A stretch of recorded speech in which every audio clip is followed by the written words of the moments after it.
How's it going, guys? Welcome back to the channel. Today I thought I'd take the opportunity to, seeing it's the start of the year, I'm going to do something a little bit different. I'm going to talk about everything I've done to the car so far in order, essentially like a modification update. So what I'm aiming to do is in a year's time, it would be cool to look back on this video and compare how much the car's changed over the space of that year. So I'm going to go through everything I've done to the car in order. Obviously I've filmed everything anyway, so if you want to see anything I'm talking about, scroll through my videos and you will find me installing or doing that, whatever I'm talking about to the car. Also, when I did the reveal video when I first bought the car, I spoke about a few things this came with as like optional extras, but I'm going to go through the full list of what this model came with. There's a few cool speccable options on this, so I'm going to go through those too, and also talk about a few things that I've got planned for the car. So without further ado, guys, I hope you enjoyed the video.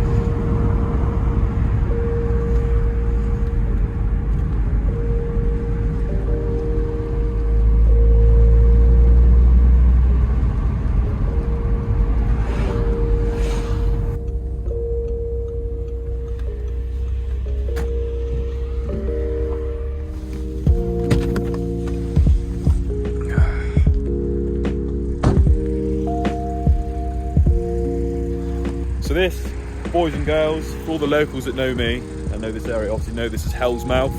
Some of the best roads ever. Such a nice strip all the way down to Portreath, etc. That's the benefits of living in Cornwall. We've got such nice areas to drive, just endless coastal roads. Hardly any cars half the time. Yeah, I thought it would make sense to come somewhere nice, a bit scenic, and go through the list and talk about the car. So first things first, we'll start going through all the actual optional extras this car came with. One of the obvious ones, it is finished in Suzuka grey metallic paint, which is one of the more rare colours that Audi make. I think BMW also produce some Suzuka grey cars. But yeah, absolutely stunning car, the paint rather. The car looks stunning in this colour. I mean, in the right light, it's actually got like a silvery, I mean, the car's absolutely filthy at the moment, but it's got like a silvery grey pearlescent glitter all the way through it. So in the right light, it shines so nice. You can sort of see it there on the wheel arch. The colour moves as you walk around the car. Moving on to the next optional extra that this car has come with is obviously the wingback bucket seats, which in my opinion are one of the best factory fitted seats you can buy. Obviously, the other models would come with just a standard looking leather seat, which is still really nice, but these just look amazing and the support they give is unbelievable. It's the attention to detail. It's got silver stitching, it's got gloss black plastic on the back, which looks amazing. It's obviously embossed with the RS3 logo at the top there, and they use this like perforated Napa leather there on the sides as well, on the bolsters. It looks really, really good.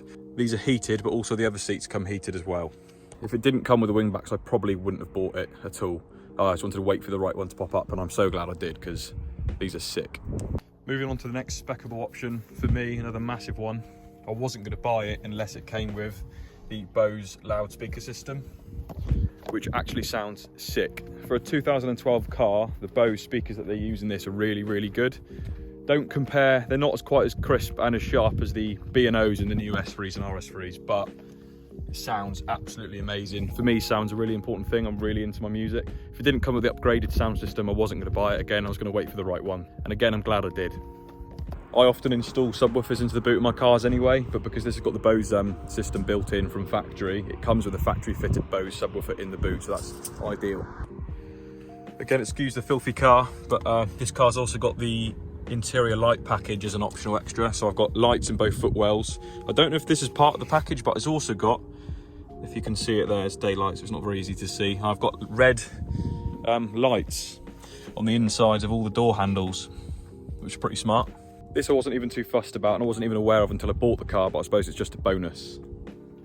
Another one that came as a bonus that I wasn't too fussed about is the black styling pack, which tells me on the spec list on my Audi, on the app I've got, it says that includes black floor mats. However, I'm pretty sure that's standard anyway.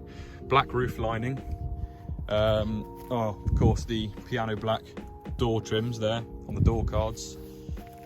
black badges, and lastly, the factory fitted black grille, which looks mint. So last but not least, the last factory fitted option is, where the hell is it? Cruise control, which to be honest with you, I never use. There it is. I never use it. I live in Cornwall, so I hardly ever go on large roads, but if I was to go up country for whatever reason, it would be ideal. Again, I wasn't too fussed if it came with it or not, so it's just a bonus. So now moving on to actual modifications that I've done myself. Again, all of these I've put on the channel, so if you're interested on how I fitted them and how to, look onto my channel, scroll through my videos, and you'll find me installing everything I'm about to talk about. So if any of you've seen it, the first thing I've done to the car was put obviously my private registration on. I got these plates from platefather.com. A lot of people absolutely hate them. They're a bit like Marmite. I've got the 4D plates with the gel over the top, and they're shortened. These are completely road legal for anyone asking. They've got the BSAU code there. The digits are the correct size.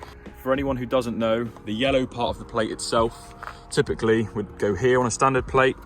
There is no law that states it's got to be full size. As long as your digits are the right size, right spacing, and the correct font with the BSAU code, you're allowed it on your car.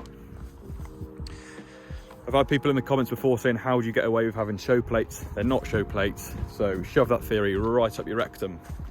So, also, I installed LED number plate lights. 2 seconds, let's turn those on for you. At the same time, because at night time it gives it a much cleaner, more modern look if you ask me. They are proper bright and way better than the crappy dull yellow bulbs you get from standard. Moving on, the next thing I've done to the car, I put on some brushed style paddle extensions, which are very nice. Nice bit of extra reach there for your hand, especially when the wheel's not the right way up, and they make the car look much nicer. And just to show you, if you haven't seen it already, there is the shortened plate at the front with the little twist and fix brackets that hold it on. So the next thing I had done to the car was actually refurbish my stock 8P injectors. It was either that or buy the RS3 8V injectors. Again, all will be explained in a previous video about me getting them refurbished, how much I paid and where I got them, and why you need them refurbished. I would technically class that as a modification because I have modified the injectors to technically handle more power, better fueling, and they're just less likely to break, which is a very common issue on this car. So another thing I've done to the car, again, this is all in order, guys. Everything I'm saying is in order since I've owned the car, is I painted the bottom of my bumper and also these little flicks above your air intakes on the side. Well, not intakes, but grille openings. All this was Suzuka grey. This top piece here was Suzuka grey. Obviously this is Suzuka grey anyway. I've taken this off and repainted that myself. Painted this gloss black, painted that gloss black, and it's really meaned up the front.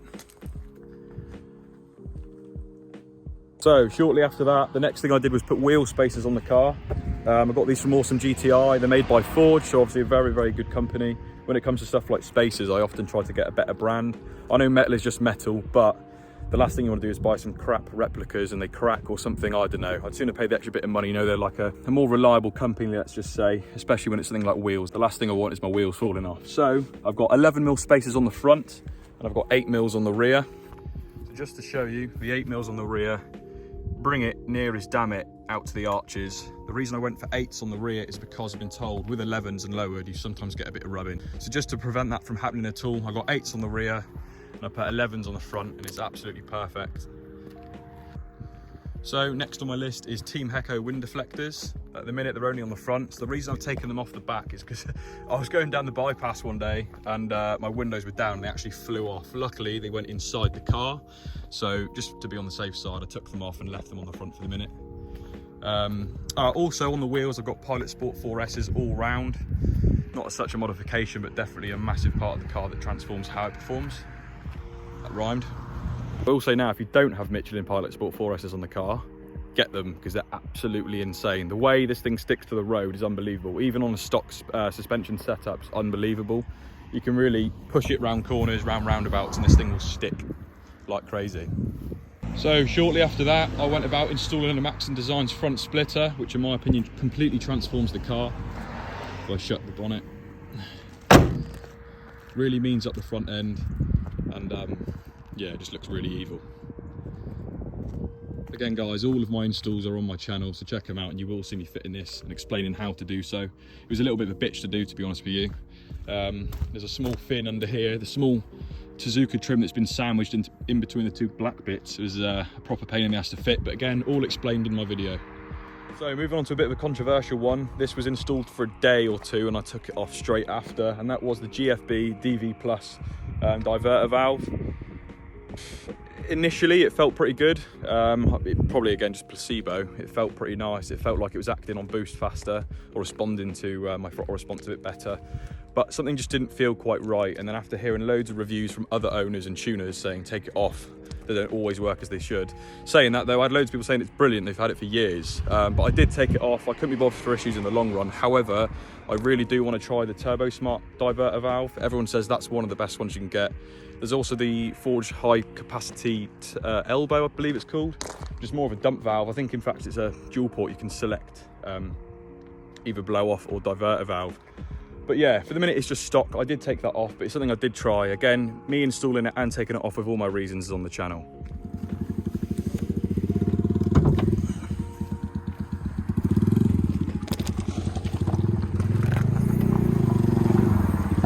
So next up, my favourite modification so far, which is the 034 Motorsport carbon intake. This thing was a shit ton of money, but I absolutely love it. It looks mint, it performs brilliantly, and it's arguably the best performing open filter you can buy for this generation RS3. And eventually when I've got all my bits carbon, as I've got my carbon mirrors already, it's going to look really nice in the engine bay. I've got a full sound comparison on my video as well as the installation guide, so again, scroll through my videos and you'll find it there. But I love this thing to pieces. Definitely going to help the tunes in the future. So after I installed my intake, the next thing I went about doing was replacing some of the badges on the car. The rear RS3 badge was matte black, which I wasn't too keen on, so I replaced that to chrome. Sorry, not chrome. Replaced it to gloss black.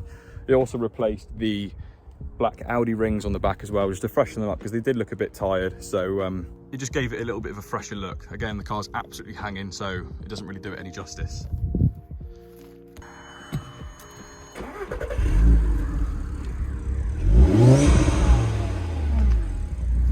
After that, I put my Milltek secondary decats on, which completely transformed the sound of the car, which really surprised me. Videos never do justice, but honestly, in person, it's such a big difference just by swapping out two small cats in the back, which is completely road legal still as well, still passes through MOT. Yeah, definitely worth the money, really, really good. Pain in the ass to install. Managed to do it outside my house on a pavement under the car with axle stand, so it can be done by yourself if you've got the patience. You probably do need a helping hand, thanks to my dad for helping me as well. But yeah, sick little modification, makes it sound much better.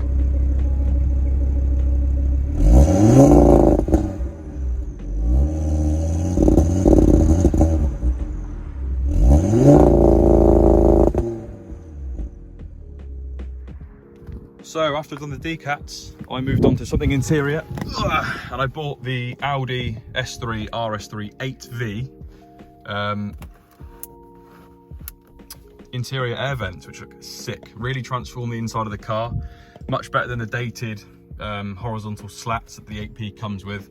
It's the same air vents that they've always used in the A3s, even like the old A3, so I thought it definitely needs something a bit more modern to spice up the interior. Again with the piano black, which suits perfectly with the interior, or black style impact rather. It looks good with the piano black strips on the door cards.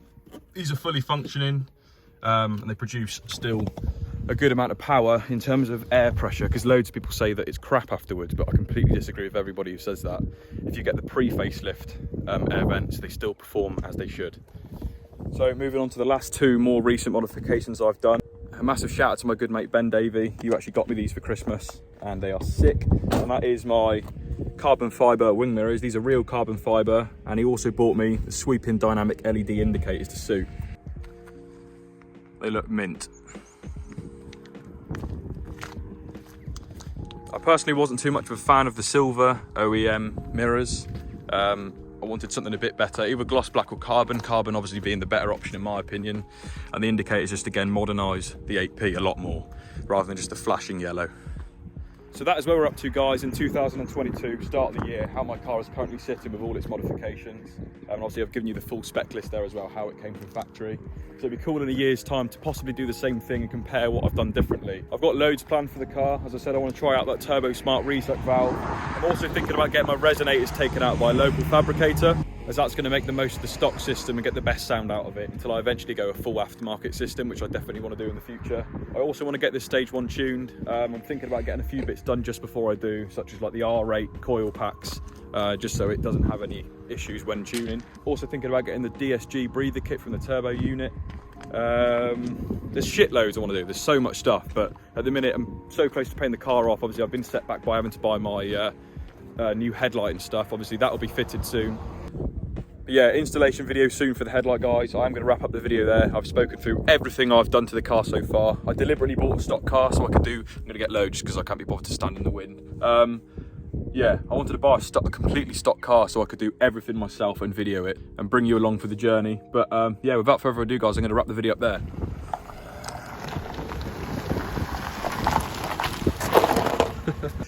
Right, can you do my outro for me, please? Yeah, man. No. I don't know what your outro is. Oh, saying what? Wrap up the video.